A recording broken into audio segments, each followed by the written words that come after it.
Assalamualaikum warahmatullahi wabarakatuh. Selamat datang kembali di pertemuan dengan saya di pertemuan ketiga dan ini mungkin pertemuan terakhir dengan saya di mata kuliah Sistem Keamanan Cerdas. Dan pada minggu ini kita akan fokus kaitannya dengan blockchain ya. Jadi kita akan membahas bagaimana blockchain itu tidak hanya menjadi fondasi teknologi di balik cryptocurrency seperti Bitcoin, Ethereum, dan sebagainya, tapi juga menjadi sebuah solusi inovatif dalam keamanan sistem terdistribusi atau keamanan cerdas gitu ya. Nah, blockchain ini adalah contoh nyata bagaimana teknologi kriptografi, jaringan terdesentralisasi, distributed network, dan konsensus digital dapat menciptakan sebuah sistem yang tahan manipulasi, transparan, dan juga berdaya guna tinggi dalam berbagai sektor. Dan ini banyak kita lihat di sektor keuangan, kemudian supply chain, di pendidikan, misalkan dalam konteks ijazah, yang ini cukup menarik, dan juga di sektor pemerintahan biasanya berkaitan dengan autentikasi dan sebagainya gitu. Nah, dalam kuliah ini kita akan menyelami prinsip dasar blockchain, cara kerjanya seperti apa, mekanisme konsensus itu seperti apa, seperti kalau kita ada lihat konsensus ada proof of work, kemudian proof of stake, serta juga risiko dan tantangan security yang eh, menjadi salah satu tantangan dan juga kelebihan dari blockchain itu sendiri gitu ya. Nah, kita juga akan meninjau kasus nyata eh, pelanggaran keamanan blockchain agar dapat memahami celah atau vulnerability yang tentu masih perlu dijaga secara apa ya, secara komprehensif oleh para pengembang maupun para pengguna. Dan harapannya dengan memahami blockchain dari perspektif keamanan, diharapkan rekan-rekan mahasiswa tidak hanya menjadi pengguna ya, tapi juga bisa mendesain, merancang sistem yang cerdas dan juga tangguh sesuai dengan kebutuhan saat ini gitu ya. Nah, pada ini sesi ini kita akan bagi menjadi dua bagian ya. Pertama, kita bicara overview ya. Overview ini kita akan memahami apa itu blockchain, bagaimana struktur dasarnya, prinsip kerja, serta nilai-nilai fundamental seperti desentralisasi, kemudian transparansi, dan immutability ya. Kita juga akan mengulas bagaimana teknologi ini berbeda dengan sistem basis tradisional lainnya ya, serta kontribusinya dalam menciptakan sebuah ekosistem digital yang lebih aman dan terbuka. Kemudian nanti dalam konteks blockchain security, di bagian ini kita akan coba membahas aspek keamanan dari blockchain itu sendiri. Meskipun dikenal tahan manipulasi ya, teknologi tetap memiliki sejumlah potensi celah mulai dari serangan misalkan 51% phishing berbasis kripto hingga kasus nyata seperti wormhole, Bitmart, dan sebagainya. Dan kita juga akan mempelajari bagaimana seperti sistem blockchain ini dapat diperkuat melalui konsensus dan mitigasi resiko gitu. Harapannya jadi dengan memahami ini kita masih rekan-rekan mahasiswa dapat melihat blockchain itu tidak hanya sebagai sebuah inovasi teknologi, tapi juga bisa melihat blockchain sebagai sebuah pendekatan strategis dalam membangun sistem keamanan digital saat ini gitu ya. Ya, ini overview. Nah, sedikit jadi kalau kita bicara blockchain, blockchain itu tentunya merupakan salah satu inovasi ya yang penting dalam landscape revolusi 5.0, 4.0 dan banyak sering disebut gitulah. Nah, harapannya pada sesi ini kita membahas konsep ya, konsep dasar blockchain dari sudut pandang sistem keamanan informasi. Nah, secara umum kalau disebutkan apa itu blockchain gitu. Kira-kira apa yang disebut blockchain? Saya mau nanya, ini Arik Araf Afrah Tama. Iya, Pak. Apa itu blockchain? Menurut saya blockchain dari apa yang saya baca itu eh, distributed ledger yang menyimpan data secara digital dan tersebar ke berbagai node di dalam jaringan komputer, Pak. Ya, ya secara umum bahwa kalau kita bicara blockchain itu adalah ya tadi disampaikan benar distributed ledger technology ya atau disebut sebagai DLT atau dalam bahasa Indonesia sebagai misalkan buku besar digital terdistribusi gitu ya yang menyimpan data secara terenkripsi dan tersebar di berbagai node dalam sebuah jaringan. Jadi blockchain ini sangat ini ya, sangat rapi gitu ya. Setiap transaksi yang tercatat dalam sistem itu disusun dalam blok-blok data yang saling terhubung, kemudian dan diamankan melalui mekanisme kripto gitu ya. Yang tentu yang membuat blockchain ini menarik adalah tadi ada tiga karakteristik blockchain yang membuat dia menarik. Yang pertama adalah desentralisasi. Makanya disebut sebagai demokratisasi data gitu ya. Jadi tidak tergantung pada satu oleh otoritas pusat gitu. Makanya ada saat ini ada sentralisasi, desentralisasi ya. Provinsi daerah itu punya kewenangan. Jadi sebab desentralisasi gitu. Jadi tidak ada single failure, single center of failures dan sebagainya. Kemudian transparan, tentu semua pihak dalam jaringan dapat mengakses histori transaksi dan immutable gitu. Data yang dicatat itu tidak bisa dirubah, dihapus tanpa konsensus jaringan. Kebayangkan kalau kita merubah data satu node itu harus tersinkronisasi oleh node-node yang lain dan tentu ini menjadi salah satu kelebihan dari blockchain. Nah, harapannya kita akan coba mentelaah ya bagaimana sih struktur dan karakteristik ini menjadikan blockchain sebagai sebuah fondasi utama dalam membangun sistem yang aman, kemudian terpercaya dan juga tahan manipulasi baik itu untuk sektor finansial, pemerintah digital yang saat ini sedang banyak dibicarakan, kemudian pendidikan maupun dalam konteks pengolahan data identitas. Nah, ini menjadi salah satu penting.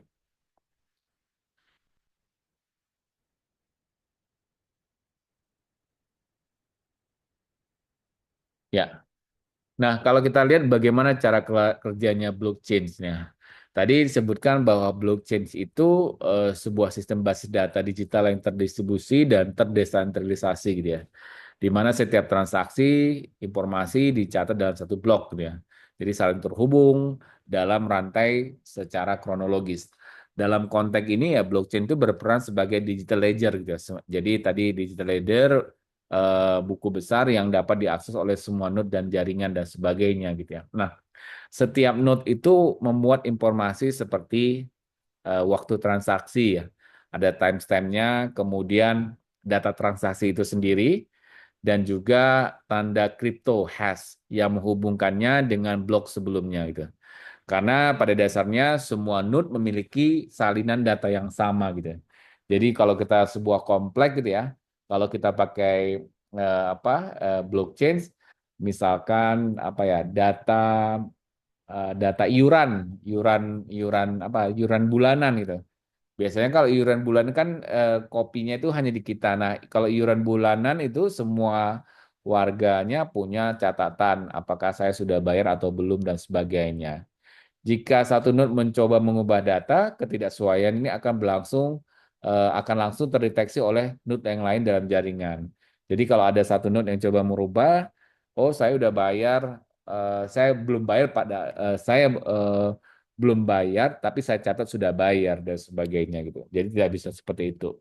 Nah, dengan mekanisme ini apa? Jadi blockchain itu tidak hanya sekedar basis data, tidak hanya sebagai database, tapi juga menjadi infrastruktur utama dalam berbagai sistem digital saat ini ya, terutama yang membutuhkan sifatnya transparansi, integritas, kepercayaan tanpa otoritas seperti cryptocurrency, sistem identitas digital, supply chain tracking, hingga layanan publik. Kira-kira dari yang apa yang saya sebutkan tadi, apa saja em, apa sistem atau infrastruktur yang membutuhkan transparansi, integritas data dan kepercayaan tanpa butuh central bank atau apapun itu. Kira-kira apa contoh lainnya blockchain? Saya coba tanya Saki Suja. Saki Suja. Oh, bagaimana Pak? Kira-kira contoh penerapan blockchain yang membutuhkan transparansi, contoh kasus lah, contoh integritas data dan kepercayaan tanpa sentral otoritas gitu. Oh, ini sih Pak, mulainya ada decentralized identifier yang mulai apa? Mulai jadi bahan penelitian lah. Jadi si sistem untuk verifikasi autentitas seseorang itu tuh nggak terpusat pada satu pihak lagi, tapi dia bisa diverifikasi dari blockchain-nya sendiri gitu. Oke, yaitu termasuk jadi konteksnya sistem identitas digital ya. Oke, oke kita lanjut. Ya. Nah, kalau kita lihat di sini ya, jadi untuk memahami urgensi apa ya lahirnya teknologi blockchain, kita perlu melihat bagaimana sistem Kamu keuangan APP udah presentasi? Udah, bocor itu. mobile. Mobile. Kita nggak ada presentasi. Kenapa? Kita nggak ada presentasi. Lah, terus? Bawahnya meriksa aja hasilnya. Kalau misalnya yang kurang, nanti dia ngomongin salah satu dari aku. Ini siapa? Kalau sudah.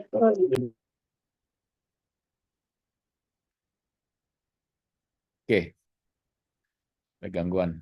Ya, jadi pertama pada awalnya uang ya, money ya, uang hadir dalam bentuk fisik. Nah, uang kertas atau logam yang harus dibawa secara langsung gitu ya. Meskipun mudah digunakan, bentuk ini ya tadi rawan dicuri gitu kan. Kemudian apalagi sulit dilacak. Nah, seiring waktu sistem keuangan berkembang dari arah yang lebih baik lagi yaitu digital gitu. Jadi kita harus melihat bagaimana sistem keuangan itu berkembang dari masa ke masa gitu. Jadi seperti kartu kredit dan cek yang lebih praktis dan memiliki jejak transaksi yang bisa ditelusuri, ada traceability.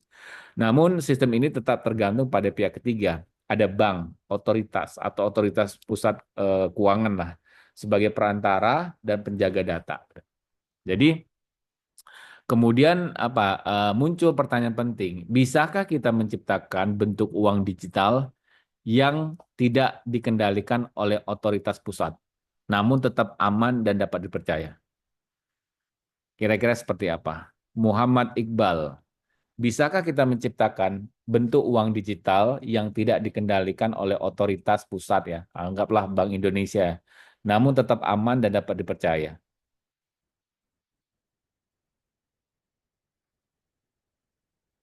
Muhammad Iqbal, Ya Pak. pertanyaannya, bisakah kita menciptakan bentuk uang digital yang tidak dikendalikan oleh otoritas pusat, dalam hal ini bank sentral? Saat ini kalau kita bicara uang currency kita itu kan dikendalikan oleh bank sentral atau BI ya. Pertanyaannya, bisakah kita menciptakan bentuk uang digital yang tidak dikendalikan oleh otoritas pusat atau bank sentral, namun tetap aman dan dapat dipercaya? Menurut saya bisa-bisa aja, Pak. Mungkin contohnya kayak Bitcoin gitu, Pak. Jadi Ya. kayak Bitcoinnya kan menggunakan kayak apa ke kriptografi dan blockchain gitu, Pak. Jadi eh, biar apa setiap transaksi itu yang itu nggak dapat diubah, Pak, tanpa sepengetahuan jaringan yang ada di blockchain tersebut, Pak. Mungkin itu salah satunya. Oke. Ya, jadi kalau kita bicara muncul konsep cryptocurrency ya, yang dibangun di atas teknologi blockchain. Jadi seperti Bitcoin, cryptocurrency itu adalah suatu aplikasi yang dibangun di teknologi blockchain ya. Nah, cryptocurrency itu apa? Tidak perlu tidak perlu membawa fisik ya, hanya akses digital dan lebih sulit dicuri gitu karena dilindungi kriptografi, namun juga memiliki tantangan karena sifatnya yang sulit dilacak. Makanya banyak kejahatan-kejahatan itu atau transaksi-transaksi di di dark web menggunakan cryptocurrency gitu. Dengan kata lain bahwa blockchain ini lahir dari sebuah kebutuhan yang akan sistem pertukaran nilai yang trustless ya, yang nilai yang trustless, aman dan efisien khususnya di era digital saat ini gitu ya. Inilah cikal bakal munculnya Bitcoin dan sistem blockchain lainnya yang nanti akan kita coba explore lebih jauh lagi gitu ya.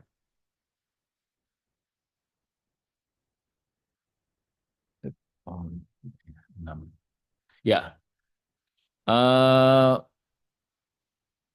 apa sih tadi kita udah di awal kita menjelaskan apa itu blockchain ya. Jadi kalau blockchain itu namanya blockchain ya distributed database gitu ya, atau ledger digital terdistribusi yang dibagikan dan disinkronisasikan di antara banyak node dalam suatu jaringan komputer.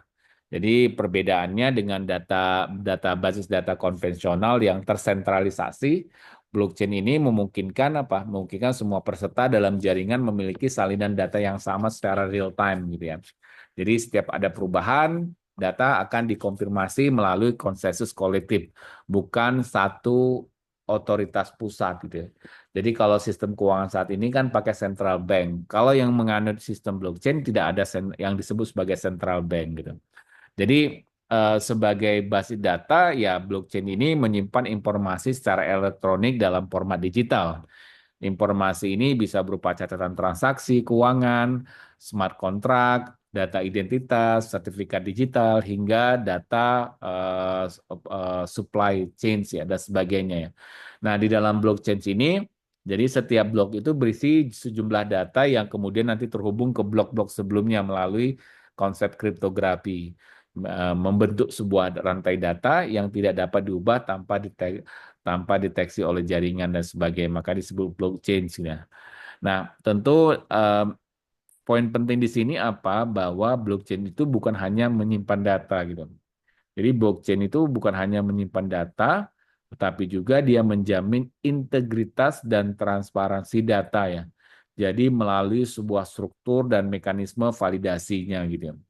Jadi hal ini yang nanti menjadikannya sangat relevan dalam konteks keamanan sistem digital dan seterusnya gitu.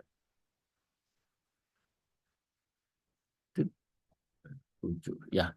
Nah, kalau kita lihat di dalam slide ini ya, apa yang kita lihat dalam slide ini merupakan sebuah visual ya yang komprehensif tentang bagaimana blockchain bekerja sebagai distributed digital ledgers gitu ya.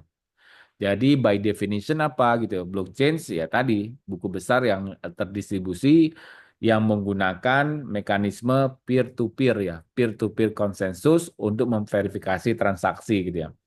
Jadi proses ini berjalan dalam sebuah jaringan yang terdesentralisasi tanpa otoritas tunggal yang mengatur. Jadi karakteristiknya adalah ya terdesentralisasi tanpa adanya sentral atau otoritas tunggal atau kalau di dalam perbankan ya central bank. Nah, beberapa poin yang mungkin bisa kita lihat dalam ilustrasi paparan ini, yang pertama tentu bahwa setiap data disalin dan dibagikan banyak node. Jadi itu konsepnya, setiap data disalin dan dibagikan ke banyak node. Tadi seperti yang tadi, kalau kita ada bayaran iuran bulanan di sebuah komplek, ada 10 rumah, berarti ada 10 kartu. Kalau kondisi saat ini kan kartunya masing-masing nih. Nah, nanti bedanya bahwa setiap rumah itu mencatat semua transaksi iuran untuk semua anggota komplek tersebut gitu ya. Jadi disalin dan dibagikan di banyak node. Dan artinya tidak ada satu pihak pun yang menjadi pemilik tunggal data. Kemudian bahwa semua transaksi disimpan secara kronologis. Nah, ini menarik nih.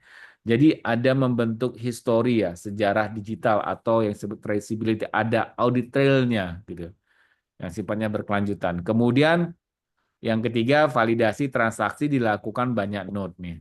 Jadi bukan satu pihak yang melakukan validasi, dilakukan melalui mekanisme algoritma konsensus seperti nanti kita lihat ada proof of work sama proof of stake gitu ya. Kemudian yang menarik juga tidak ada satu server utama. Ini kebayangkan kalau kita menggunakan pusat data seperti kasus kemarin ransomware ya, kalau servernya diserang ya selesai. Seluruh nodes saling berbagi data menciptakan sistem yang sangat ini ya sinkronis terhadap kegagalan dan serangan dan seterusnya gitu. Nah, berikutnya sebenarnya yang menarik, data yang sudah disetujui gitu ya akan dihash dan di-link secara kriptografis ke blok sebelumnya. Jadi ini yang disebut sebagai change of record. yang sangat sulit dimanipulasi karena ada di hash lagi, kemudian dibentuk sebuah change of record yang sangat sulit dimanipulasi. Kemudian setiap blok diverifikasi menurut hash ya. Jadi hasilnya menyatu ke blok sebelumnya gitu ya. Hal ini menjadi sebuah catatan transaksi di blockchain yang juga yang bersifat immutable gitu. Jadi kemudian blockchain itu bisa bersifat publik ya. Jadi blockchain itu ada yang bersifat publik seperti Bitcoin, Ethereum itu publik. Ada juga yang sifatnya private seperti Hyperledger, kemudian Pluri dan sebagainya ya. Tergantung kepada siapa yang diizinkan berpartisipasi dan memvalidasi gitu. Jadi bahwa blockchain itu tidak hanya tentang penyimpanan, tapi juga bagaimana konsensus, desentralisasi, dan kriptografi yang saling terintegrasi untuk membentuk sebuah sistem yang transparan, aman, andal, dan seterusnya gitu. Nah, bagaimana blockchain itu bekerja gitu ya? Jadi kalau kita lihat di sini proses transaksi terjadi dalam sebuah jaringan blockchain ya, khususnya seperti Bitcoin misalkan. Jadi langkah-langkahnya adalah pertama transaksi dimulai gitu ya. Jadi proses ini dimulai ketika seorang menggunakan menginisiasi transaksi baru, misalkan mengirimkan Bitcoin ke alamat lain. Kemudian yang kedua adalah transmisi ke jaringan. Transaksi ini dikirim ke jaringan komputer yang tersebar secara global atau dikenal sebagai istilah peer-to-peer node. Tidak ada server pusat, semua node bekerja sama gitu. Kemudian yang ketiga adalah validasi transaksi. Setiap node dalam jaringan akan memverifikasi transaksi tersebut menggunakan aturan konsensus dan menyelesaikan persamaan kriptografi kompleks untuk memastikan bahwa transaksi itu valid, data tersedia dan tidak ada duplikasi dan sebagainya gitu. Kemudian berikutnya adalah kumpulan blok. Nah, kumpulan blok ini setelah divalidasi transaksi yang sah akan digabungkan dengan transaksi sah lainnya untuk membentuk sebuah blok baru gitu. Jadi kalau udah blok berarti kan sulit ya untuk di, di hack atau apapun gitu ya. Kemudian penggabungan ke rantai jadi blok baru itu kemudian ditambahkan ke dalam blockchain yang sudah ada, kemudian menghubungkan hash dari blok sebelumnya secara kriptografis. Nah, proses ini yang memastikan ke inilah traceability dan integritas dari histori sebuah data. Kemudian yang terakhir ini kaitannya dengan transaksi selesai dan permanen. Jadi setiap blok itu ditempatkan ke blockchain. Jadi transaksi yang dianggap sah tidak dapat diunduh, kemudian dapat diverifikasi siapapun. Ini menandakan bahwa bahwa setiap blok itu ditambahkan ke blockchain, transaksi dianggap sah, tidak dapat dirubah, dan dapat diverifikasi siapapun, dan seterusnya. Ini menandakan bahwa transaksi ini telah selesai secara permanen. Gitu. Jadi seperti itu kita. Nah, ini ada beberapa key point dalam blockchain ya. Key point dalam blockchain itu pertama, desentralisasi. Jadi dalam sistem tradisional, otoritas atau sentral menjadi pengendali utama data. Sebaliknya, blockchain mendistribusikan data ke seluruh node dalam jaringan. Jadi tidak ada satu pihak pun yang dapat mengontrol seluruh sistem secara tunggal. Nah, hal ini menciptakan ketahanan terhadap sensor, gangguan, dan manipulasi data dan sebagainya. Kemudian transparansi ya. Jadi transparan ini salah satu key point dalam blockchain. Semua transaksi yang terjadi di blockchain itu sifatnya terbuka. Setiap node memiliki salinan lengkap dari seluruh histori transaksi ya. Nah, ini memungkinkan siapapun untuk untuk melakukan audit secara mandiri terhadap sistem yang ada gitu. Transparansi ini pada dasarnya meningkatkan akuntabilitas baik itu di sektor publik maupun industri dan terusnya gitu. Nah, yang ketiga immutable ya, immutability ya, keabadian data ya. Jadi sekali data atau transaksi dicatat dalam blockchain dan terkonfirmasi oleh jaringan, maka data tersebut tidak dapat dirubah atau dihapus. Kebayang kalau kita punya 1000 node, bagaimana kita memastikan bahwa data itu berubah di 1000 node. Hal ini tentunya bisa dicapai melalui mekanisme hash kriptografi dan struktur blok yang saling terhubung gitu ya. Jadi immutability ini eh, yang membuat blockchain sangat andal dari sumber ini ya, sumber kebenaran, single source of truth dalam sistem digital gitu ya. Nah, ketiga prinsip ini tadi desentralisasi, transparansi dan immutable merupakan fondasi keamanan dalam arsitektur blockchain dan menjadikannya sangat cocok untuk berbagai aplikasi yang menuntut tadi integritas tinggi mulai dari sistem keuangan, e-voting, logistik hingga identitas digital dan sebagainya gitu.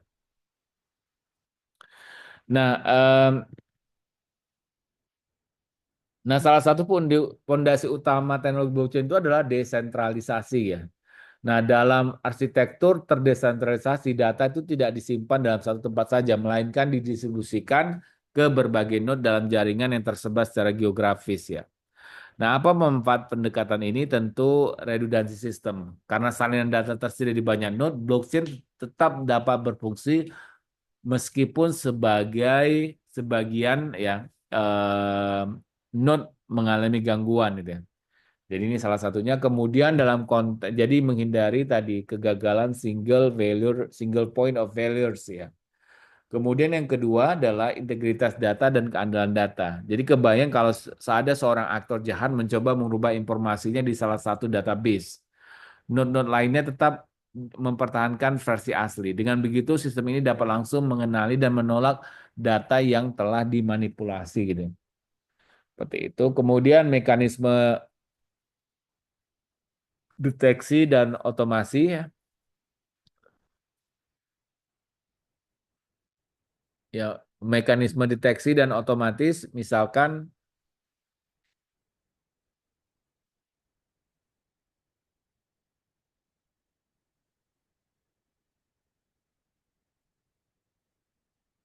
ya. Jadi ada mekanisme tadi deteksi otomatis dan seterusnya gitu ya.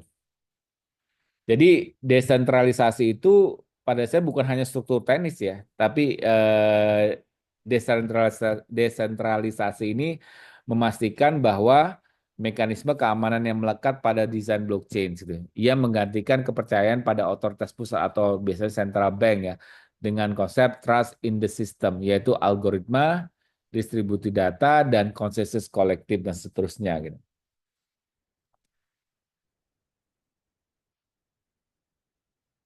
Nah, poin berikutnya transparansi ya. Jadi kalau kita bicara transparansi, ini satu keunggulan utama dari teknologi blockchain, khususnya pada jaringan publik seperti Bitcoin ya. Jadi karena bersifat desentralisasi, setiap node di jaringan itu memiliki salinan yang lengkap dari seluruh rantai blok atau blockchain ya. Jadi salinan ini tuh diperbarui secara real time setiap blok baru ditambahkan. Artinya siapapun baik itu node pribadi maupun blockchain explorer misalkan dapat memantau semua transaksi yang terjadi secara terbuka dan langsung. Nah, implikasinya apa? Implikasinya adalah setiap transaksi dapat ditelusuri dari awal hingga akhir. Dari ini menciptakan sistem yang akuntabel, terbuka, meskipun pengguna di balik alamat walletnya tetap bisa pseudonym gitu ya. Kemudian yang berikutnya adalah jejak digital gitu ya. Jejak digital tidak dapat dihapus. Nah ini menarik ya. Misalnya jika terjadi peretasan terhadap platform exchange dan sejumlah besar Bitcoin dicuri, meskipun pelaku tidak diketahui identitasnya, kita tetap mendapat melacak pergerakan Bitcoin hasil curian tersebut. Setiap upaya tentunya memindahkan atau membelanjakan aset tersebut dapat dinikmati oleh publik ya, diamati oleh publik.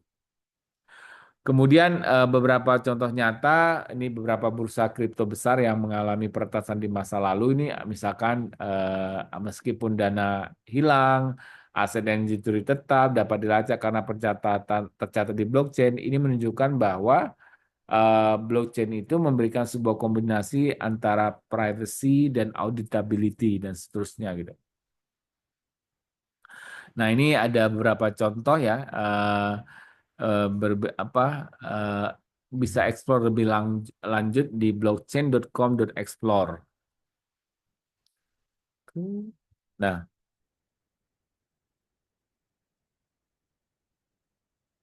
nah, konsep berikutnya menjadi keunggulan blockchain itu adalah immutability atau dalam bahasa Indonesia sebagai tadi keabadian data. Immutable atau immutability itu merujuk pada kemampuan sistem blockchain untuk menyimpan riwayat transaksi yang bersifat permanen, tidak dapat dihapus dan tidak dapat dirubah setelah transaksi tersebut dikonfirmasi dan dicatat ke dalam blok. Nah, bagaimana itu terjadi? Nah, tentu setiap blok dalam blockchain ini saling terhubung melalui hash kripto, tadi sudah kita sampaikan. Kemudian setiap konsensus memiliki transaksi secara kolektif, kemudian ada implikasi pada keamanan dan auditabilitas gitu ya. Dengan kata lain bahwa blockchain ini tidak hanya menyimpan data, tapi juga memastikan bahwa data tersebut bisa dirubah, menjadikannya fondasi yang kuat dalam sistem keamanan digital dan kepercayaan publik.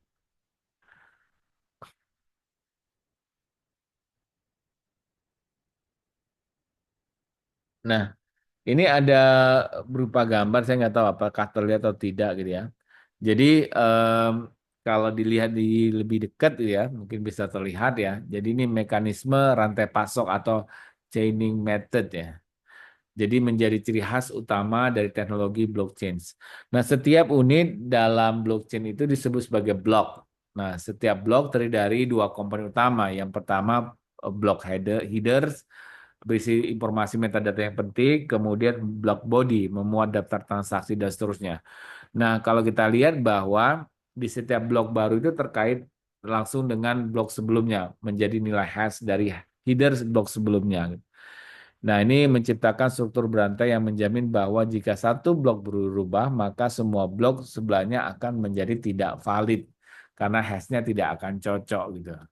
Nah, sebagai contoh, misalkan Genesis block ini adalah blok pertama yang tidak memiliki hash pendahulu gitu. Kemudian blok selanjutnya blok I ya merepresentasikan hash dari Genesis book. Blok 12 1 ini ya I plus 2 1 plus 2 apa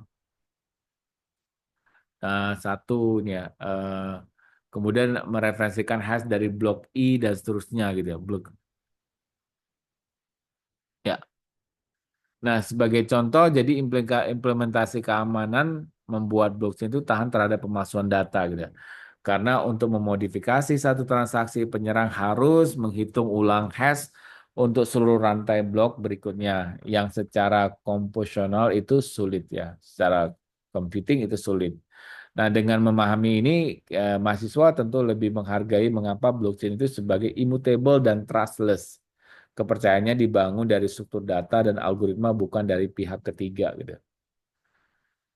Oke, selanjutnya, nah ini 14 ya. Teman-teman mungkin bisa nanti coba untuk memperkuat pemahaman kita tentang bagaimana blockchain bekerja secara teknis. Saya mengajak ini rekan-rekan nanti coba diakses di demo interaktif blockchain yang tersedia secara open source ini melalui tautan berikut ya GitHub gitu.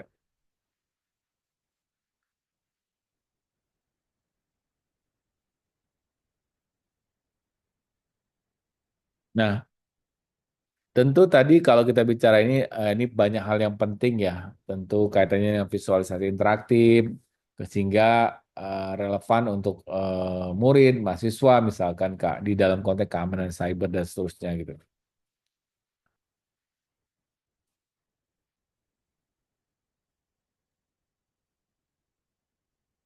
Nah, ini ada beberapa ya. Jadi kalau kita bilang blockchain itu kan tidak hanya tergantung pada kriptografi dan struktur data, tapi juga pada mekanisme konsensusnya seperti apa gitu. Sebuah cara bagi node dalam jaringan untuk menyepakati bahwa suatu transaksi atau blok adalah sah tanpa perlu pihak ketiga dan sebagainya gitu. Nah, harapannya bahwa kalau kita lihat slide ini menunjukkan berbagai jenis konsensus mekanisme yang telah dikembangkan dalam ekosistem blockchain, masing-masing memiliki pendekatan, keunggulan, dan konteks penerapan yang berbeda gitu. Jadi kalau bicara proof of work, PWO gitu ya, POW gitu ya, biasanya digunakan Bitcoin, ada proof of stake, Ini validasi blok ditentukan oleh jumlah koin yang dimiliki dan kunci sebagai jaminan dan delegated proof of stake. Jadi pengguna memiliki delegasi yang bertugas memvalidasi transaksi dan seterusnya. Dan banyak hal lagi, ada proof of activity, proof of authority, kemudian ada proof of burn, proof of capacity, proof of elapsed time, to history dan important dan seterusnya gitu. Nah, tentu ini penting bahwa siapa yang berwenang menulis ke blockchain dan bagaimana kita menjaga integritas jaringan secara terdesentralisasi gitu. Memahami berbagai model ini sangat penting dalam memilih arsitektur blockchain yang sesuai dengan kebutuhan aplikasi, apakah publik, private, dan hybrid gitu. Nah, di sini ada dua mekanisme konsensus ya. Yang pertama kalau kita bicara proof of work sama proof of stake gitu ya. Jadi kalau proof of work itu POW digunakan oleh Bitcoin dan awalnya juga Ethereum ya. Dalam sistem ini, node yang ingin menambahkan blok baru di blockchain harus memecahkan teka-teki matematika yang sangat kompleks ya. Kemudian prosesnya juga membutuhkan daya komputasi tinggi dan energi besar, karena itu disebut sebagai mining. Nah, keamanan keamanan tentu berasal dari data untuk menyerang perilaku dan seterusnya gitu. Nah, sedangkan untuk proof of stake ini digunakan oleh blockchain seperti Ethereum, Cardano dan Solana. Jadi di POS ini tidak ada proses mining. Sebagai penggantinya adalah validator mengunci sebuah kripto atau stalking ya, sebuah jaminan gitu ya. Jadi em, semakin besar stakes atau semakin lama partisipasi atau semakin besar peluang menjadi validator blok di berikutnya gitu ya. Kemudian yang proof of stake itu katanya lebih hemat ya, lebih hemat energi dibanding proof of work dan seterusnya gitu. Nah, kalau kita bandingkan misalkan kan ada dua bagian yaitu proof of work sama proof of stake gitu. Nah, kalau di lain aspek energi ya, ini tentu proof of nya tinggi, proof of stake-nya rendah dalam konteks proof of stake. Kemudian mekanisme komputasi mining, stalking, dan seleksi. Keamanan data komputasi kolektif dan proof of stake-nya insentif ekonomi dan reputasi ya, dan seterusnya gitu ya. Em, dan tentu ini menjadi sebuah bagian bagaimana kita melakukan efisiensi dan skalabilitas dalam sistem yang begitu berkembang cepat gitu ya.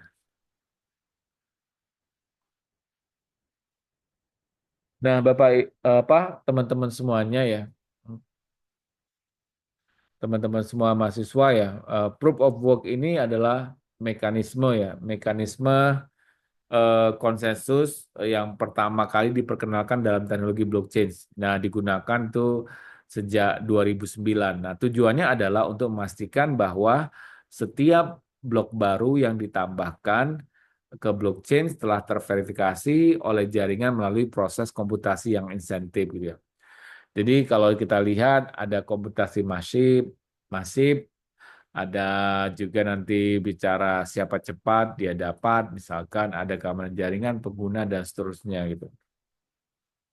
Nah, mungkin yang perlu menjadi catatan adalah dalam blockchain meskipun aman dan terbukti andal, eh, POW ini misalkan ya, proof of work ini sering dikritik karena konsumsi energinya yang tinggi dan skalabilitasnya malah rendah. Dan inilah memunculkan alasan mencari alternatif eh, proof of stakes dan seterusnya gitu ya. Nah, ini nanti contoh bagaimana memahami proof of work atau POW bekerja dalam pendekatan mining berbasis komputasi luar ya. Sekarang kita bahas alternatifnya yang lebih efisien yaitu proof of stake. Nah, kalau kita lihat seperti ini. Nah, contoh misalkan kalau proof of stake ya, kita tidak menggunakan kompetisi ya.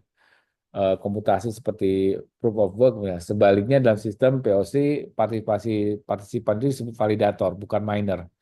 Jadi mereka harus melakukan stalking, yaitu mengunci setiap alat kripto sebagai jaminan untuk bisa memvalidasi blok. Jadi bagaimana POS itu bekerja, tentu validatornya dipilih secara acak ya, secara acak untuk membuat blok baru berdasarkan beberapa faktor, jumlah stage, lama, stalking, dan seterusnya, dan seterusnya.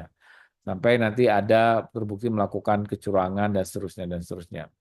Jadi keuntungan VOS dibanding POW itu adalah konsumsi energi lebih rendah. Tadi kan komplainnya kenapa listrik di Senayan lebih cepat ini ya, lebih cepat gitu ya. Kemudian ada proses validasi transaksinya lebih cepat, skalabilitas dan seterusnya gitu. Oke, nah proof of stakes ya, stake POS ya. Sekarang kita bahas coba lebih rinci ya. Jadi kalau kita bicara stalking sebagai jaminan gitu ya, adalah dalam POS ini seorang partisipan ingin menjadi validator harus menginvestasikan sejumlah koin kripto miliknya. Koin ini disebut dikunci sebagai stake atau jaminan ya. Jadi tujuannya adalah untuk mewujudkan komitmen terhadap keamanan dan integritas. Sama seperti kalau kita nginap di hotel, biasanya kita diminta deposit ya, deposit uang, sejumlah uang gitu. Kemudian pemilihan validator, proses pemilihan validator sifatnya random, namun menggunakan algoritma yang yang standar dan berbobot tentunya ya. Misalkan jumlah koin yang dipertaruhkan, semakin besar stage, semakin besar peluang terpimpin. Lama waktu presentasi, kalau kita lihat semakin lama aktif sebagai validator, semakin tinggi reputasinya. Jadi kalau bicara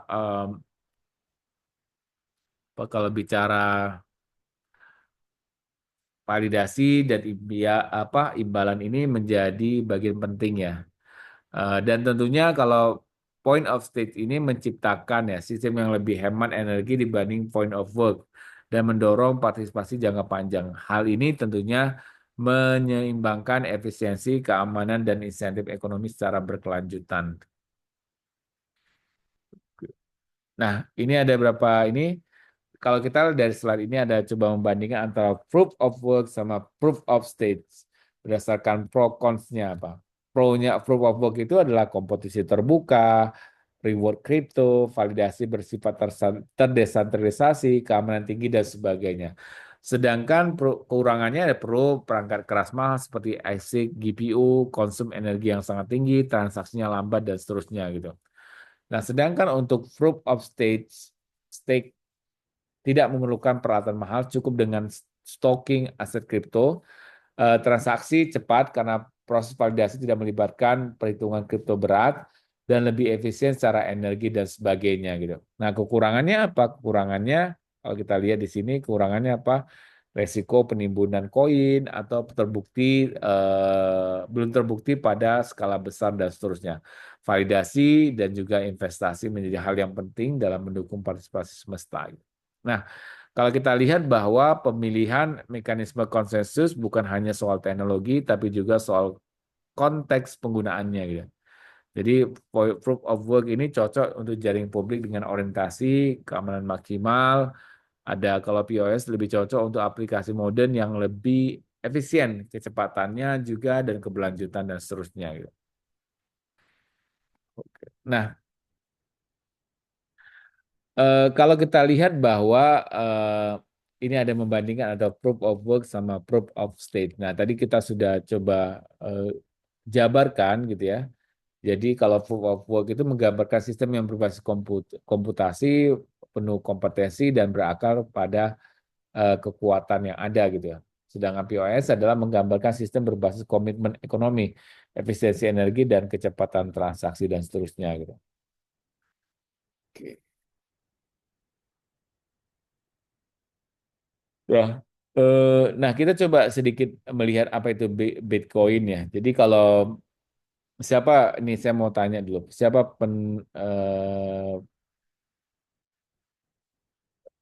pencipta Bitcoin? Erwin Eka Saputra. Siapa pencipta? Iya, Pak. Siapa yang menciptakan Bitcoin? Gimana, Pak? Siapa yang menciptakan Iya, Pak. menciptakan apa? Koin. Mencip Bitcoin, Pak. Ya, Eh, siapa, Pak ya? Bentar, Pak. di slide-nya ada tuh. Tapi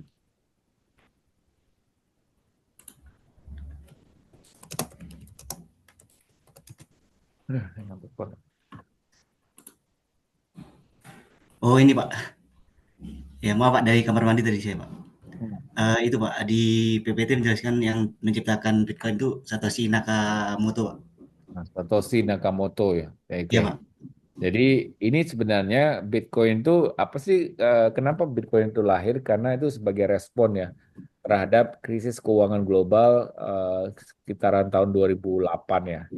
Jadi di tengah ketidakpercayaan publik terhadap institusi keuangan atau central bank, jadi salah satu orang yaitu Satoshi Nakamoto menerbitkan white paper. Nah, white paper ini ada di dalam inilah white paper itu Bitcoin a peer-to-peer electronic cash system gitu. Di dalam dokumen ini Satoshi itu memperkenalkan gagasan tentang mata uang digital yang tidak membutuhkan pihak ketiga gitu. Jadi biasanya kan kalau kita kan butuh bank ya, atau lembaga keuangan OJK dan sebagainya gitu untuk melakukan transaksi. Inilah momen awal dari blockchain sebagai infrastruktur sistem keuangan tanpa otoritas pusat gitu ya. Jadi kalau kita lihat fitur utama Bitcoin itu terbatas jumlahnya. Total supply Bitcoin dibatasi hanya 21 juta unit gitu ya. Jadi kalau dilihat mining itu bertahap ya hingga 2140 ya. Jadi Bitcoin baru akan terus ditambang melalui mekanisme proof of work hingga diperkenankan habis diperkirakan habis ya, diperkirakan habis pada tahun 2140 gitu ya. Dan deflasi bawaannya, jadi karena jumlah terbatas, Bitcoin sifatnya bersifat deflasi secara struktur ya, berbeda dengan mata uang yang flat. Nah, Bitcoin ini pada dasarnya tidak hanya membuka soal jalan bagi mata uang kripto ya, tapi juga memicu revolusi dalam cara kita mendesain sebuah ekonomi digital yang terbuka, transparan, dan tanpa perantara. Nah, harapannya bahwa ya tadi, bagaimana blockchain itu berpindah dari teori kripto menjadi sistem nyata yang mengubah dunia keuangan dan seterusnya gitu. Ya, selanjutnya 2, 3. Nah, ini kalau kita lihat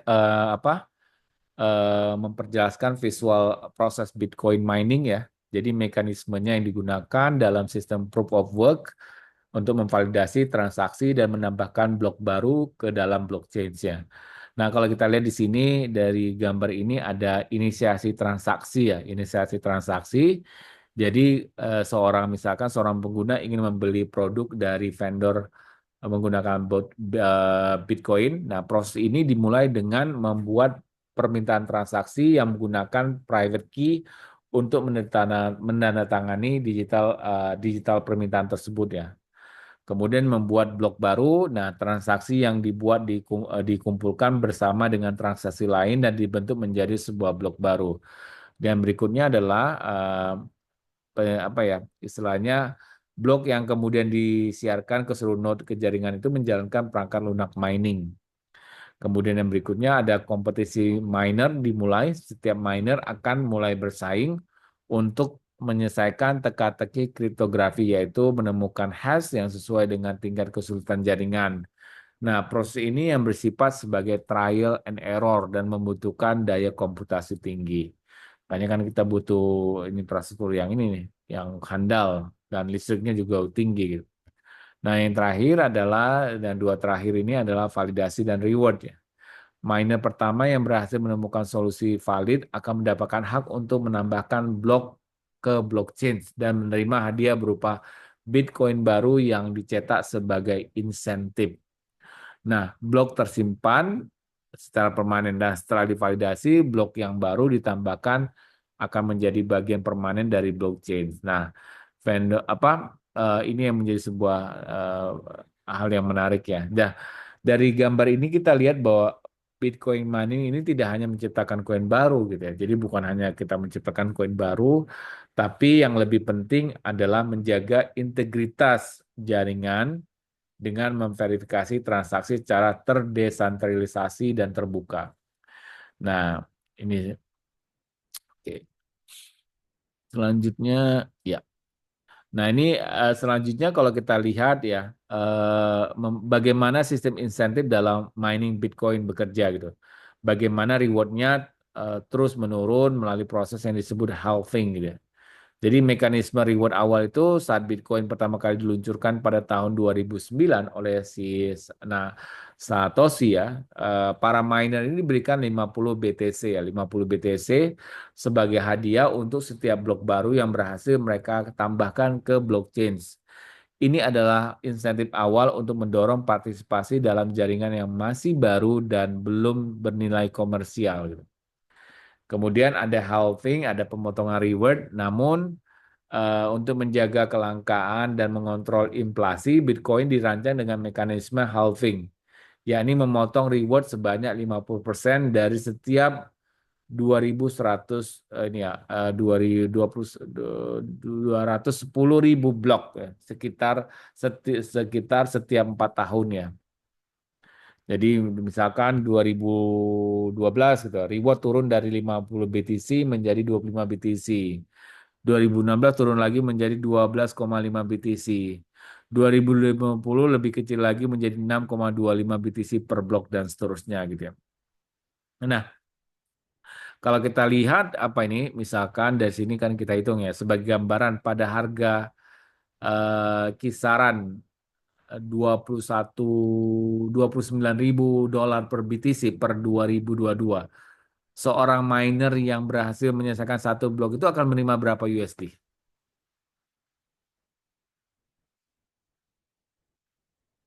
Saya bertanya dengan apa nih? Aidin Siddiqui.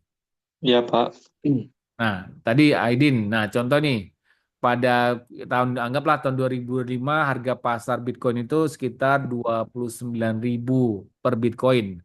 Nah, seorang miner yang berhasil menyelesaikan satu blok itu akan menerima berapa kira-kira? 50, kalau di tahun 2005 ya, Pak? Ya, 2022. Kan 2022, Nah, 6,25. berapa? 6,25 Bitcoin. Ya, kali berapa? Kali Dikali 29.000. Bentar kalkulator dulu, Pak. kali 29.000 kan? Ya, Iya. sekitar 1.100 841. dah. Iya. Lebih seperti itu gitu kan. Nah, proses ini yang nanti akan terus berlanjut hingga seluruh Bitcoin-nya itu mencapai 21 juta Bitcoin sampai selesai ditambang. Nah, diperkirakan akan terjadi di tahun 2140. Nah, setelah itu insentifnya untuk miner hanya berasal dari biaya transaksi fee gitu. Jadi kesimpulannya apa gitu? Jadi kesimpulannya bahwa sistem reward dan halving ini merupakan kombinasi unik antara ekonomi. Jadi kebayangkan kan, dulu juga uang rupiah gitu. Uang rupiah kan juga tinggi gitu. Nah, rewardnya, tapi lama inflasi. Nah, kalau ini prosesnya tambang tadi dulu awal satu ini dikasih 250 BTC, sekarang turun. Karena memang ada ini dia untuk menghindari tadi inflasi tadi gitu. Kebayangkan kalau jumlah Bitcoinnya terlalu banyak ya bisa jadi inflasi, mungkin seperti itu gitu. Jadi sistem reward dan halving ini merupakan kombinasi unik antara ekonomi terprogram dengan desain keamanan. Nah, ini menarik sekali ya. Jadi memastikan bahwa emisi Bitcoin dapat diprediksi, tidak terpengaruhi kebijakan pemerintah, dan tetap menarik bagi para miner untuk menjaga keamanan jaringan dan sebagainya. Gitu. Nah, selanjutnya ini kalau kita lihat ya, selain sistem reward dan halving ya, mining Bitcoin itu juga dipengaruhi oleh tingkat kesulitan. Ada namanya disebut sebagai difficulty rate gitu ya. Nah, difficulty rate ini adalah ukuran seberapa sulit bagi miner untuk menemukan hash yang valid agar dapat menambahkan blok baru ke blockchain gitu. Nah, contoh misalkan difficulty rate adalah parameter yang secara otomatis disesuaikan oleh Bitcoin dari setiap 2016 blok atau setiap 2 minggu. Nah, tujuannya apa? Adalah untuk menjaga waktu produksi satu blok tetap stabil, yaitu sekitar 10 menit per blok, ya. 10 menit per blok gitu. Jadi dia berubah setiap dua. Jadi meskipun jumlah kekuatan miner di jaringan berubah. Nah, bagaimana cara kerjanya gitu? Nah, cara kerjanya ya jika banyak miner bergabung dan blok diproses terlalu cepat, maka apa yang terjadi? Coba ini pertanyaannya. Jika banyak miner bergabung dan blok diproses terlalu cepat, maka apa yang terjadi? Difficulty rate-nya akan naik atau turun? Aulia, 130 122 0006. Aulia. Gimana, Pak? Nah, ini pertanyaannya ya, dengerin maka dengerin. Jika banyak miner bergabung dan blok diproses terlalu cepat, apa yang terjadi? Difficulty rate-nya naik atau turun? Hmm,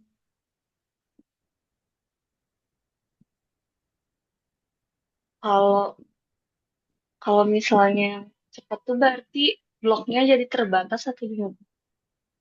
Jadi kalau ini kan jika mainannya banyak dengan bloknya diproses terus, maka difficulty-nya mah.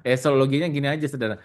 Jika banyak, jadi gini lah, sama logikanya kalau kita ini mau masuk eh, PNS atau lagi ini admission rate, kalau orangnya banyak dan seterusnya terus Hmm, pertanyaan banyak kan, berarti difficulty rate-nya makin naik kan, sederhana naik. gitu, Ya.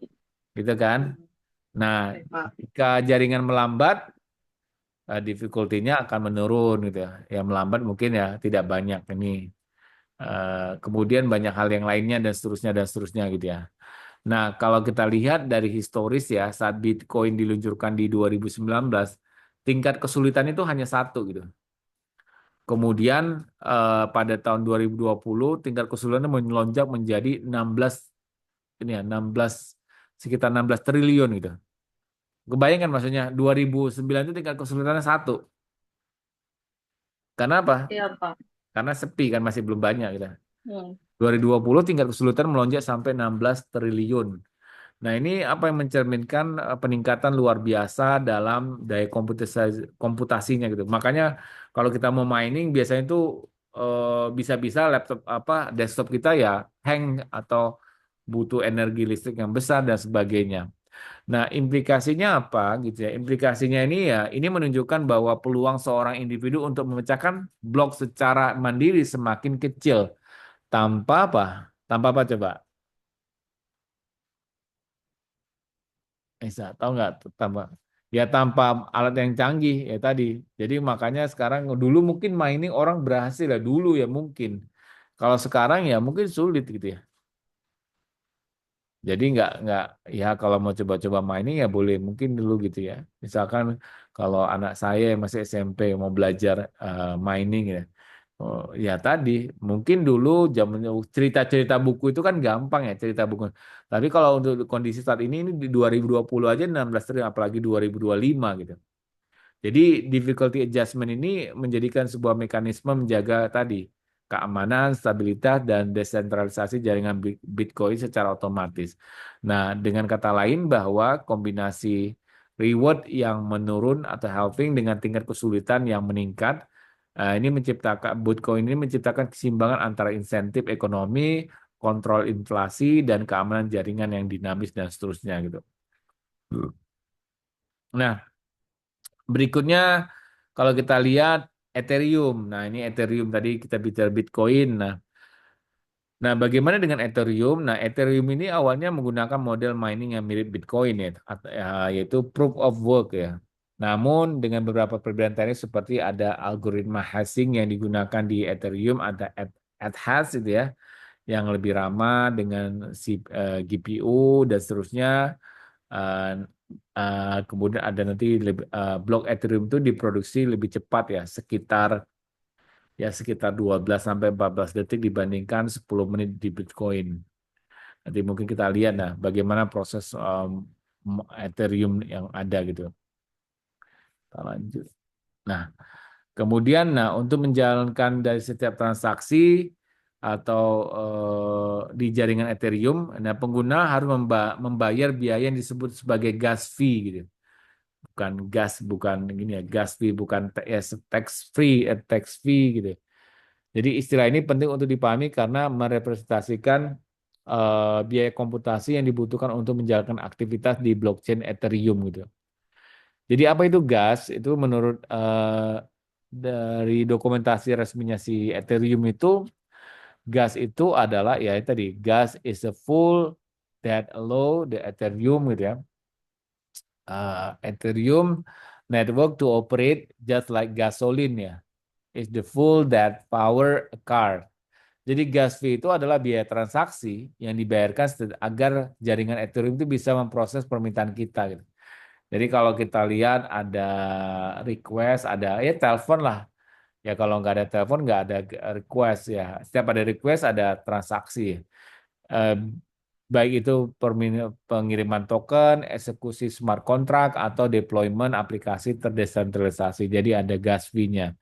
Nah, siapa yang menerima gas fee? Nah, gas fee ini dibayarkan kepada sebelumnya para miner yang menggunakan komputasi yang memverifikasi blok saat Ethereum masih menggunakan proof of work. Nah, sekarang para validator yang memproses transaksi dalam sistem proof of stake-nya tadi pasca merger di 2022 gitu. Nah, gas fee ini dibayar dalam mata uang yang disebut sebagai native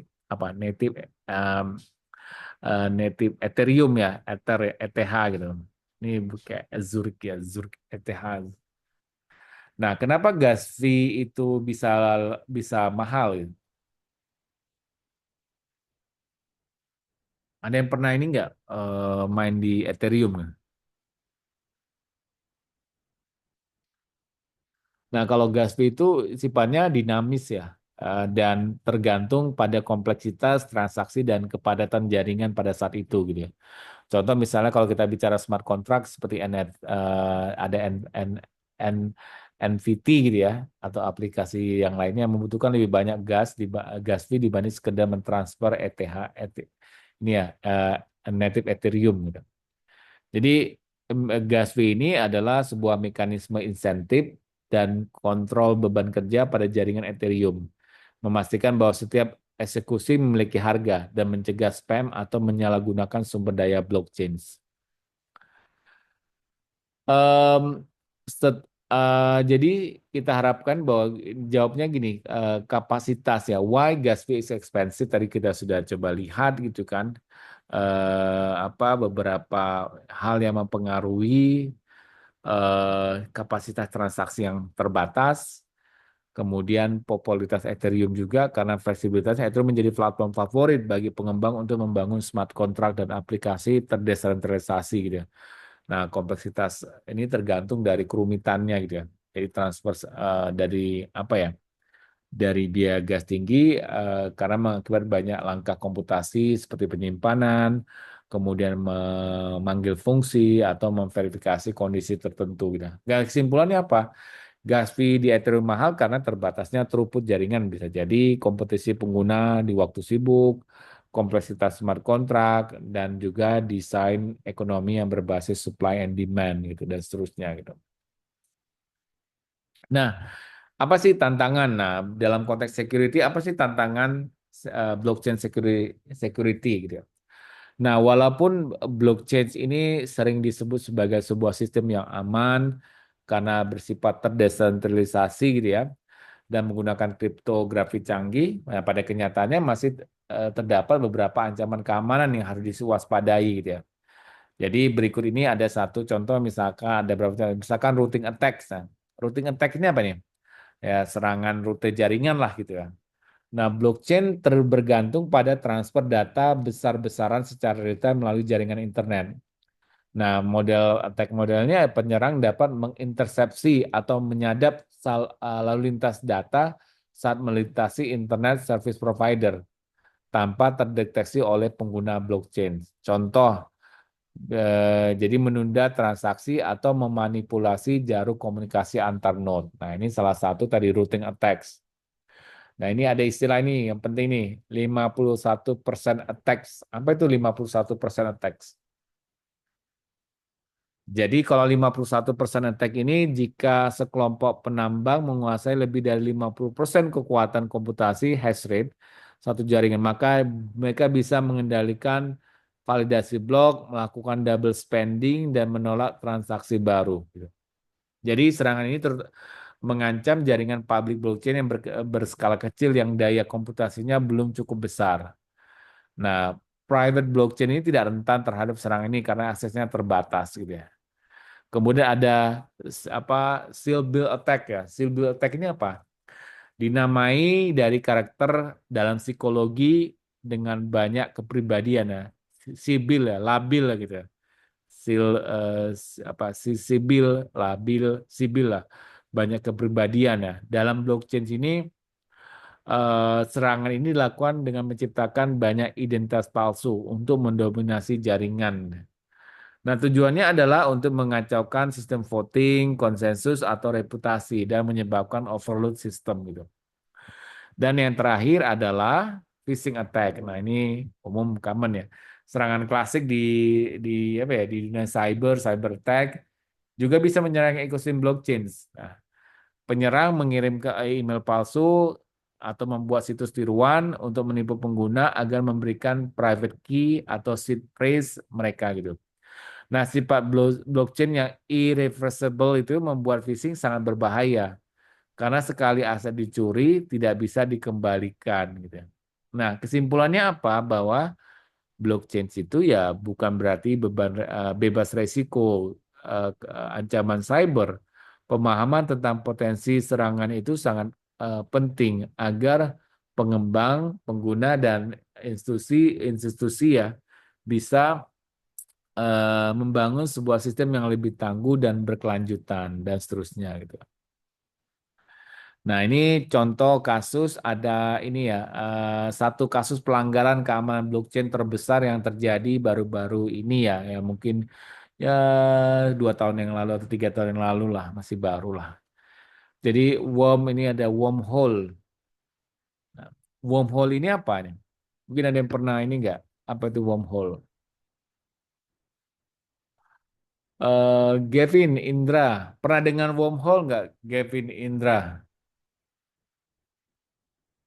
Iya Pak, Pernah mendengar ini nggak, wormhole? wormhole baru dengar sih Pak. Nah, ya udah, mudah-mudahan nanti setelah ini kamu paham ya. Oke Pak. Davi Muhammad Firdaus, Ya, iya Pak. apa apa yang pemahaman kamu tentang wormhole? Udah pernah dengar wormhole belum? Yang saya dengar paling cuma di galaksi gitu sih Pak, kayak lubang cacing gitu kan. Oh gitu. Oke, ya wormhole itu kalau di Galaxy wormhole juga. Jadi kalau wormhole ini ada peretasan pada wormhole ya. Jadi wormhole itu ada sebuah platform ya, cross chain bridge, jadi penghubung lintas blockchain yang memungkinkan transfer aset antara Ethereum, kemudian ada Solana dan sebagainya gitu ya, dan beberapa jaring lainnya ya. Nah, ini si wormhole ini berperan penting dalam ekosistem decentralized finance (DeFi). Jadi kalau ada DeFi itu bukan si DeFi ya, tapi decentralized finance gitu. Jadi karena memungkinkan interoperabilitas aset lintas blockchain. Nah, kejadiannya adalah misalkan pada tahun 2022 Februari gitu ya, wormhole ini mengalami peretasan besar yang mengakibatkan kerugian sebesar 326 juta USD gitu ya. Dan menjadikannya salah satu insiden kripto terbesar dalam sejarah gitu ya. Jadi kalau teman-teman, insiden kripto terbesar dalam sejarah adalah satu lagi wormhole gitu ya. Penyebab utamanya apa gitu? Nah, penyebab utamanya itu adalah kegagalan pada sistem validasi akun yang memungkinkan penyerang untuk apa? Jadi gara-gara dia gagal untuk melakukan validasi akun yang mengakibatkan penyerang untuk melakukan eksploitasi celah pada smart contract atau membuat token palsu pada blockchain si Solana misalkan atau menarik aset asli tanpa kolateral valid dari si Ethereum gitu. Nah, pembelajarannya apa? Jadi pembelajaran penting yang mungkin bisa dapat kita ambil adalah ya smart contract vulnerable itu adalah resiko nyata dalam DeFi ya, decentralized finance. Kemudian audit keamanan itu tidak boleh hanya formalitas tapi harus menyeluruh dan continuous berulang gitu ya. Kemudian cross chain bridge ini ternyata meningkatkan attack surface. Attack surface itu kan mulai dari software, orang dan sebagainya yang melibatkan dua atau lebih ekosistem dan sebagainya. Nah, dari kasus wormhole ya, teman-teman bisa cek SID wormhole ini bisa dilihat menunjukkan bahwa interoperabilitas dan inovasi dalam blockchain itu harus diimbangi dengan desain keamanan yang matang. Karena apa? Karena satu kesalahan kecil bisa berujung pada kerugian ratusan juta dolar. Oke, lanjutnya. Nah, ini berikutnya ada setelah wormhole ini ada kasus berikutnya yang menjadi perhatian besar dalam dunia blockchain adalah peretasan terhadap Bitmart. Nah, Bitmart ini salah satu platform pertukaran aset kripto global. Jadi apa itu Bitmart? Nah, pada akhir tahun 2021 gitu ya. Peretas berhasil mencuri sekitar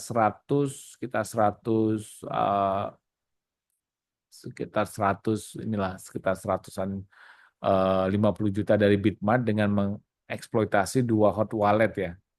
Jadi dua hot wallet yang selalu online dan milik bursa tersebut. Nah, penyebab utama itu adalah penyerang berhasil mengakses private key dari dompet yang terhubung ke internet. Kebanyakan private key-nya dapat diakses. Nah, private key ini adalah bagian paling sensitif dalam sistem kriptografi dan seharusnya tidak boleh terekspos gitu ya. Kemudian kebocoran ini memungkinkan penyerang untuk menguras dana dari wallet tanpa perlu melewati sistem autentikasi tambahan. Nah, dampak serangan apa yang terjadi? Ya sekitar 100 juta ya. Di antaranya berasal dari aset yang tersimpan di Ethereum. Jadi Bitmart ini mendapatkan sorotan besar karena lemahnya pengamanan terhadap wallet operasional. Dan juga banyak pengguna kehilangan kepercayaan terhadap platform centralized exchange ini yang menyimpan aset secara sentral di hot wallet. Nah, pembelajarannya apa dari kasus Bitmart? Nah, kalau kita lihat pembelajarannya, nah kita teman-teman. Jadi hot wallet sangat rentan dan sebaiknya hanya digunakan untuk transaksi harian dan jumlah terbatas. Nah, biasanya kalau kita pakai namanya apa deh? Kalau kartu itu namanya cashless. Cashless itu kan nggak transaksinya kan dibatasi, nggak lebih dari 1 juta. Kemudian solusi keamanan itu harus mencakup multi signatures, cold storage, kemudian layer keamanan tambahan dan bahkan pada sistem blockchain keamanan tidak hanya soal teknologi tapi juga soal manajemen dan operasional. Ini basic bahwa security is not about teknologi tapi juga ada proses dan people-nya dan sebagainya. Nah, dari kasus Bitmart ini menunjukkan bahwa eksploitasi terhadap private key masih menjadi titik lemah gitu ya dalam sistem berbasis blockchain. Nah, praktek keamanan operasional harus ditingkatkan ya untuk melindungi ekosistem aset digital kita gitu. Nah, tentu ini sebagai penutup, nah dari sesi hari ini kita telah menjelajahi blockchain dari berbagai sudut mulai dari konsep dasar, mekanisme kerja seperti proof of work dan proof of stake hingga tantangan keamanan nyata yang dihadapi dalam penerapan saat inilah ya.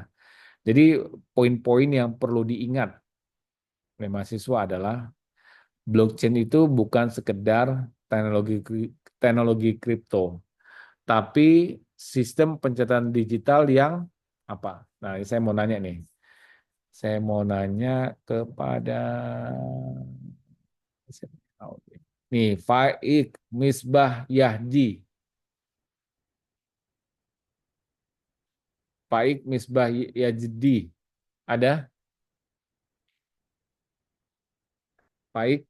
Ada Faik? Ada?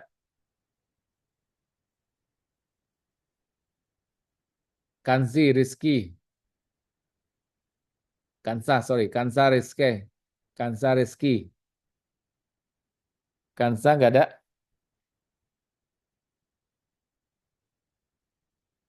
Kansa? Arya Sabda. Ada, Pak. Nah, tadi poin ini. Nah, blockchain itu kan bukan sekedar teknologi kripto. Nah, kira-kira apa blockchain itu apa? Sistem pencatatan digital yang seperti apa? 3 kata. Sistem yang terdesentralisasi, transparansi, sama satunya apa tadi? Aman. Ya. Aman, ya. Oke. Oke, thank you. Nah, kemudian poin-poin yang perlu diingat juga mekanisme konsensus seperti proof of work dan proof of stake ini memiliki keunggulan dan tantangan masing-masing ya dalam hal efisiensi, keamanan, dan desentralisasi. Nah, gas fee dan skalabilitas ini menjadi tantangan utama ya dalam implementasi blockchain publik seperti Ethereum. Kemudian ada juga misalkan blockchain itu tetap rentan terhadap berbagai serangan ya. Mulai dari tadi ada routing attack, 51% attack, sampai hingga phishing dan seterusnya gitu. Jadi sekali lagi bahwa keamanan itu bukan hanya soal teknologi, tapi juga masalah tata kelola, awareness, dan desain sistem.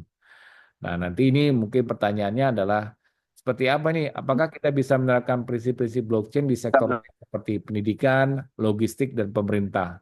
Nah, bagaimana memastikan inovasi blockchain itu tetap inklusif dan tidak merugikan masyarakat awam gitu.